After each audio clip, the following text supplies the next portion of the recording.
años. Desde el sindicato CESIF reclaman un plan real contra el calor con instrucciones concretas y también un plan de infraestructuras para adaptar los centros y los patios ante las altas temperaturas. Mónica de Cristóbal es su responsable de educación.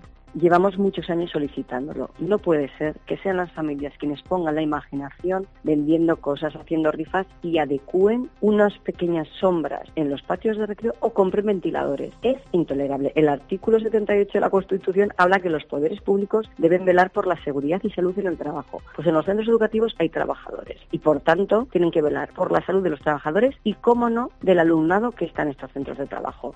El protocolo actual para altas temperaturas es inviable en los colegios. Aquí no se pueden deslizar jornadas ni teletrabajar. Hay profesores de educación física que pasan 6 horas en un patio sin sombra y hay centros de formación profesional con maquinaria, como en peluquería, hostelería o mecanizado, con temperaturas, insiste, totalmente insalubres.